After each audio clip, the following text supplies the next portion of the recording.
ಸಮಾಜದಲ್ಲಿ ಆರೋಗ್ಯವಂತಹ ಸಮಸಮಾಜ ನಿರ್ಮಾಣಕ್ಕೆ ಹೆಣ್ಣಿಗೆ ಕೊಡುವ ಅವಕಾಶಗಳಿಂದ ಮಾತ್ರ ಸಾಧ್ಯ ಎಂದು ಖ್ಯಾತ ಪ್ರಸೂತಿ ಮತ್ತು ಸ್ತ್ರೀರೋಗ ತಜ್ಞೆ ಡಾಕ್ಟರ್ ಎಸ್ ಸಾವಿತ್ರಿ ತಿಳಿಸಿದರು.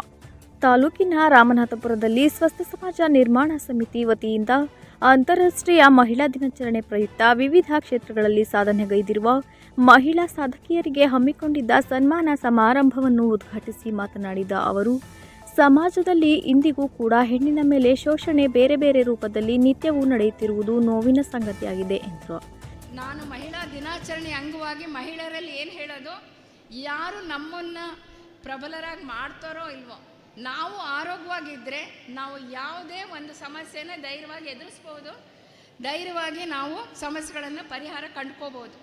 ನಮ್ಮ ಆರೋಗ್ಯನ ನಾವು ಕಡೆಗಣಿಸೋದು ಬೇಡ. ನಮ್ಮ ಆರೋಗ್ಯನೇ ನಮಗೆ ಶಕ್ತಿ. ಹಾಗಾಗಿ ಆರೋಗ್ಯದ ವಿಷಯದಲ್ಲಿ ನಿರ್ಲಕ್ಷ್ಯ ಬೇಡ.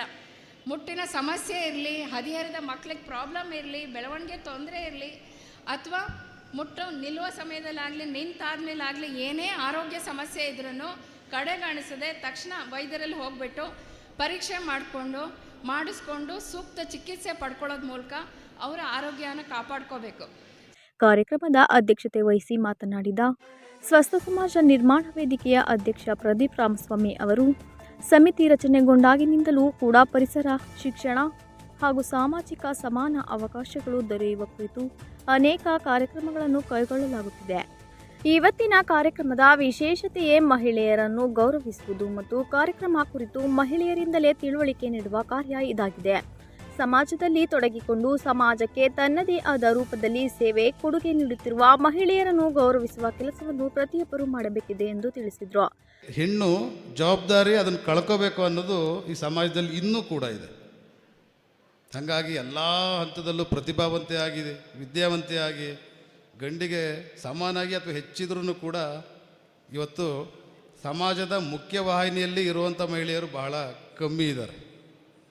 ಇವತ್ತು ಏನು ಹಲವಾರು ಜನ ಮುಖ್ಯವಾಹಿನಿಗೆ ಬಂದು ಇಷ್ಟೆಲ್ಲ ಸಾಧನೆ ಮಾಡಿದ್ದಾರೆ, ಅದನ್ನು ಗುರುತಿಸಿ ಸಮಾಜಕ್ಕೆ ಒಂದು ಸಂದೇಶ ತಲುಪಿಸಬೇಕು ಅನ್ನೋ ಉದ್ದೇಶ ನಮ್ಮದು. ಆರಕ್ಷಕ ಉಪನಿರೀಕ್ಷಕರಾದ ಕಾವ್ಯ, ತಾಲೂಕು ಆರೋಗ್ಯಾಧಿಕಾರಿ ಡಾಕ್ಟರ್ ಪುಷ್ಪಲತಾ ಮಾತನಾಡಿದರು. ಮಾಜಿ ಶಾಸಕ ಎ.ಟಿ. ರಾಮಸ್ವಾಮಿ ಅವರ ಪತ್ನಿ ಆಶಾರಾಣಿ, ತಾಲೂಕು ಕೃಷಿ ಸಹಾಯಕ ನಿರ್ದೇಶಕಿ ಕವಿತಾ ಇತರರು ಉಪಸ್ಥಿತರಿದ್ದರು.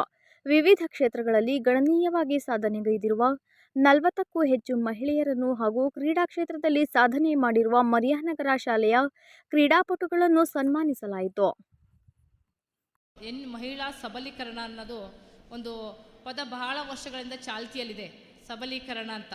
ಆದರೆ ಅದು ಎಷ್ಟು ಮಟ್ಟಿಗೆ ಅದನ್ನು ಇಂಪ್ಲಿಮೆಂಟ್ ಆಗಿದೆ ಅನ್ನೋದನ್ನು ನಾವು ಅವಲೋಕನ ಮಾಡಬೇಕಾಗುತ್ತೆ. ಮಹಿಳಾ ಸಬಲೀಕರಣ ಅಂತಂದರೆ ಕೇವಲ ಯಾವುದೋ ಒಂದು ಕಾರ್ಯಕ್ರಮದಲ್ಲಿ ಕರೆದುಬಿಟ್ಟು ಅಥವಾ ಒಂದು ಯಾವುದೋ ಒಂದು ಕಡೆ ನಮಗೆ ಕಾರ್ಯಕ್ರಮ ಅಥವಾ ಬೇರೆ ಎಲ್ಲರೂ ಒಂದು ಕಡೆ ಸ್ಥಾನಮಾನ ಕೊಟ್ಟರೆ ಸಾಲದು. ಅವ್ರನ್ನ ಶೈಕ್ಷಣಿಕವಾಗಿ, ರಾಜಕೀಯವಾಗಿ, ಸಾಮಾಜಿಕವಾಗಿ ಅವರನ್ನು ನಾವು ಅವರಿಗೆ ಸ್ಥಾನಮಾನ ಕೊಡಬೇಕು. ಈಗ ಸ್ಥಳೀಯ ಸಂಸ್ಥೆಗಳಲ್ಲಿ ಮಾತ್ರ 33% ಹೆಣ್ಣು ಮಕ್ಕಳಿಗೆ ರಿಸರ್ವೇಷನ್ಸ್ ಕೊಟ್ಟಿದ್ದಾರೆ. ಬಟ್ ಬೇರೆ ಕಡೆಯೂ ಕೂಡ ಇದು ಇಂಪ್ಲಿಮೆಂಟ್ ಆಗಬೇಕು. ಆಗ ನಾವು ಹೆಣ್ಣು ಮಕ್ಕಳು ಸಮಾಜವನ್ನು ಪ್ರತಿನಿಧಿಸಿದಾಗ ನಮಗಾಗ್ತಿರೋ ತೊಂದರೆಗಳಲ್ಲಿ ನಾವು ಅವ್ರಿಗೆ ಹೋರಾಟ ಮಾಡ್ಬೋದು, ಶಕ್ತಿ ಇರ್ತದೆ. ಆದ್ದರಿಂದ ಇಲ್ಲಿ ಕೂತಿರುವ ಎಲ್ಲ ಪುರುಷರಲ್ಲಿ ಮತ್ತು ಹೆಣ್ಣು ಮಕ್ಕಳಲ್ಲಿ ನಾನು ಕೇಳ್ಕೊಳ್ಳೋದು ಅಂದರೆ, ಪ್ರಮುಖವಾಗಿ ಮಕ್ಕಳಿಗೆ ಶಿಕ್ಷಣ ಕೊಡಿಸಿ.